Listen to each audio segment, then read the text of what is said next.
Well, Chief Meteorologist Brian Hale joining us once again. Brian, we're doing a little bit of a Texas two-step with the wind and the cold front as well. Yes, we had the wind shift earlier, made for a very nice day, and of course the wind backed off in intensity, so a lot of folks able to get out there and get some chores done. Look at that sky, nice blue sky out there. And again, we're going to wait overnight tonight, and then the winds are going to shift, and we'll have stronger north winds overnight tonight. It's all about a frontal boundary headed our way. Check it out, and you can see that we've got this front moving south across Texas, South Texas, and it's the leading edge of some chilly air that's going to come on down. It's all a part of a larger storm system. You can see the tail near Baton Rouge of some thunderstorm activity. That's all turning into snow by the Great Lakes. But for us, just the tail coming through, and that's going to change our weather fortune in terms of temperature. We're going to be talking about gusty winds overnight and temperatures dropping on down into the 40s. So there you see sustained winds, 25 miles an hour plus, and then you've got your gusts of 30 to 35, 7, 8, 9 in the morning when you're headed out the door. Yeah, so a low of 46 degrees overnight tonight, so you'll need a jacket tomorrow morning. The winds will be gusty, again around 30 to 35 out of the north.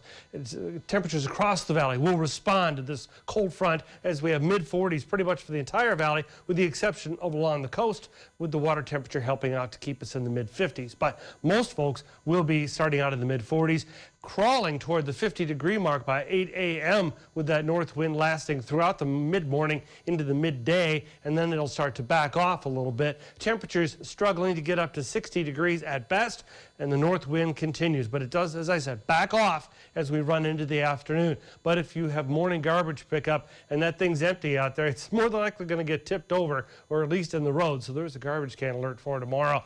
Dry air, yeah, coming in on the backside of that front. It's not just cool air, it's dry air, and it's coming on down to make it just feel nice and crisp out there. And then running into Saturday, much the same, but a little more humidity allowed to surge back in. But for the most part, I think we're going to be looking at a couple of dry days. Speaking of dry, the U.S. Drought Monitor map is updated and out, and it shows we have some dry conditions out west, turning to drought conditions by Zapata and Jim Hogg County, way out west. But for the most part, the valley has been on the good end of rains over the course of the last month, above normal rainfall last 30 days for a big chunk of the valley. So a nice weekend ahead, right? Right. Yeah, it's going to be all about rebuilding, getting our east wind turning southeast back Saturday to Sunday.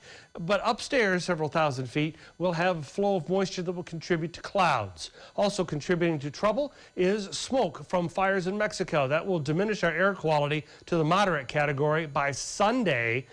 And that's, you know, if you've got breathing issues, you have to take it easy out there. Some of us just get a really bad headache. But anyway, it's coming on Sunday. And then Monday and Tuesday of next week, it's liable to still be around a little bit.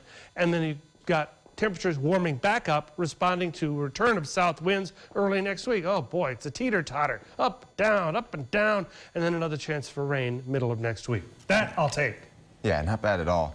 But it's going to be looking nice. It is, and as far as the Olympics, well, here you go. My computer's catching up with me. If you're paying attention to what's going on in the Winter Olympics in China, they'll have more good wintry weather in the eastern part of the country. So the outdoor venues and all and such will be a go. Yeah, it's good weather to wrap it all up because they're pretty much coming to the end of the Olympics. Tomorrow's the last day, or this weekend's the last day. So that's pretty exciting stuff. All right, Brian, thank you.